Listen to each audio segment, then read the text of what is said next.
Folks, we have some breaking news here that I thought we would discuss right away, and that is the ongoing global RAM crisis, which, as expected, may indeed become a bigger problem for not just the short-term consumer parts department, but more so the broader enterprise space as well for consumer electronics, where big companies need this very crucial module for the products that they make. And so what are we expecting in 2 years? Well, new consoles with PlayStation 6 and the next-gen Xbox.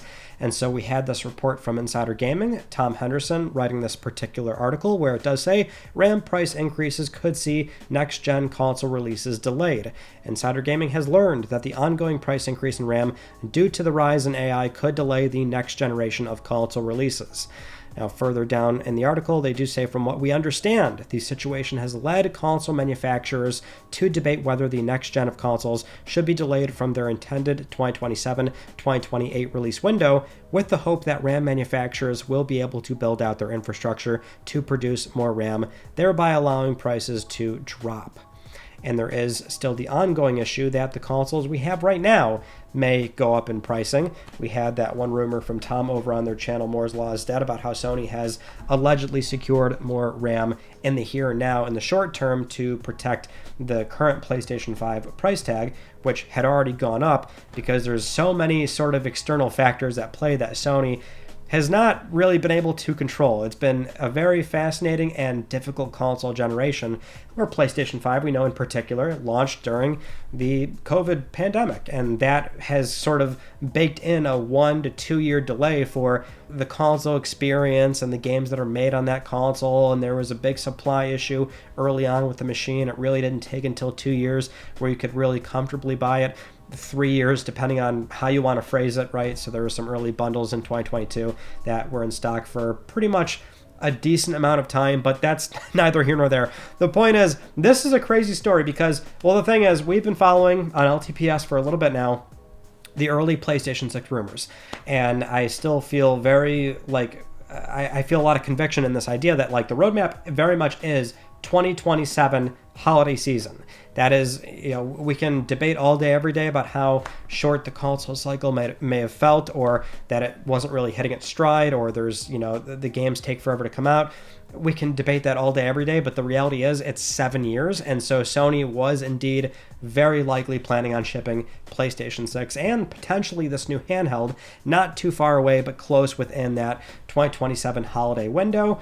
And that's why we're getting so many PlayStation 6 related rumors, because these things are very much in motion right now. In fact, the one thing I thought was okay, going into next year, which is only a week away, days away actually, 2026 is going to be the time where those rumors will ramp up in a very significant way, because dev kits will start going out. If they're not already at first party studios right now, they will be very soon. And really, the floodgates will open when third parties have them, which would probably happen towards the back half of 2026. And then you'd have probably some sort of formal reveal of PlayStation 6, maybe the new handheld in early 2027. And then from there, it would be late 27 that they would launch. The crazy thing about this whole story, to sort of wrap it up here, is that the report came out. Everywhere you look, and sure, it's enthusiast circles, but everywhere you look, the general consensus does tend to be not a problem. We are totally fine with that, because that's the thing. PS5 has felt like a console that hasn't really been able to have its own identity. We've been spending some time talking a lot about this, which is, it sort of has that identity crisis. I oftentimes feel like I'm the only one that really enjoys the cycle in such a manner where it's I don't take it for granted that the vast majority of games have 60 FPS.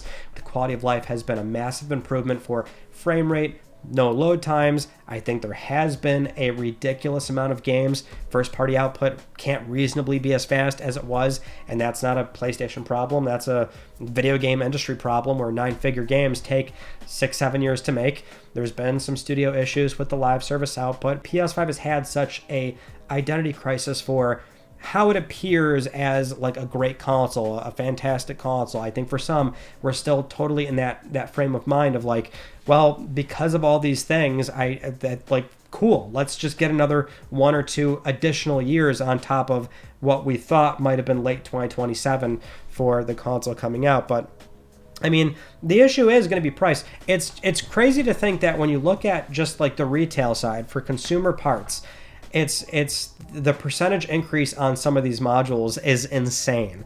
It is ridiculously high, and so it's to a point where like economies of scale are not going to save the pricing on these components. So, and the thing is with PlayStation, Xbox, I mean, well, we all kind of expect that Xbox is going down a different path at this point as far as the volume they're expecting for next gen, how many Xboxes they think they're going to sell. They won't be nearly as high volume as PlayStation based on the on-paper specs that we're hearing so far. But between the two of them, consoles still were always meant to be a high volume, low price box. I mean, that's why you can never do this sort of like build a PC, beat a PlayStation thing that PC YouTubers love to do because they can't have economies of scale work in their favor. That has always been the benefit of consoles. So the weird push and pull here is that Sony, despite what we're expecting for the PS6 price tag, which will likely be even more than what PlayStation 5 costs right now, $550 USD here in the US for a disc console, PS5 Pro $700. I would have thought initially, back when PS5 Pro came out, that the plan would be phase that machine out. That way for optics, it doesn't look, doesn't look weird when you have a new console come out that's better than PS5 Pro and it's priced less than $700, because ideally you want to release a console and subsidize it so you're willing to lose money on it, but you're going to make all that back through subscription, MTX, game sales, accessories, things like that. It's still a very standard model that Sony to this day is deploying because they have all these external factors like COVID and tariffs that they have to deal with. But even still, accounting for all that, you would have thought that PlayStation 6 might be in a $600-ish neighborhood, or at least I would love to think that might be the price tag it would be around. But now it's so hard to even say. The other weird thing about it is that the console business has been very static. It stays where it is. It's between 200 to 250 million users for the past 20, 30 years. That number doesn't really grow. There's always like this sort of glass ceiling on it. Eventually somebody hits it and we can never really break past that. The console market doesn't grow. The thing is, these consoles have been getting more expensive. Switch to PlayStation 5, Xbox. Again, Xbox in particular is a bit of an outlier now in that they're selling so poorly that, arguably right now you could say that there's a large portion of people that are maybe exiting the console marketplace, and Sony isn't necessarily replacing them at the rate that we would expect. But still benchmarking, let's say, to stick with PlayStation, PS5 console sales are still at the same pace that they were between PlayStation 4. It's only a few million behind. You would think nothing is actually going on. And that's with the console staying as high priced as it is, and in many cases, in most countries, have gone up in price over its life cycle, which is not typical for the console business. So it's still selling at the pace that it always has, which tells us more affluent buyers are paying for consoles. I mean, and the thing is too, with like the PC part space, with like GPUs in particular, like those prices haven't really come down in any sort of meaningful way. Like it's just the sort of new normal that GPUs for even like mid-range ones are easily exceeding $500 something. It's something crazy. Like I can't be exact here, but it's like off the top of our heads, we all know like these things are just sort of normalized now to where it's like, oh, that's just what those things cost. So my fear is that no matter when PlayStation 6 comes out, because then you got to think by the time we have 3 years of inflation going into 2028, late 28, we think, for holiday season, maybe 2029, it might be all fine and dandy to say that, yeah, we're cool with it. So PS5 has more room to breathe and it can, build out more of its own identity and have more games come out for strictly PlayStation 5. But by the time we have 3 something years of inflation, it might be a new normal to think that PlayStation 6 will cost well over $600, maybe well over $700. I mean, economies of scale will not save that machine if a crucial component like RAM, GPUs, maybe CPUs eventually. I mean, this is it's crazy. We are in a wild west, and we've been in it for like 5 years, right? Like COVID happened, and now it's just one thing after another, and it has made everything so much more exponentially expensive than it was prior.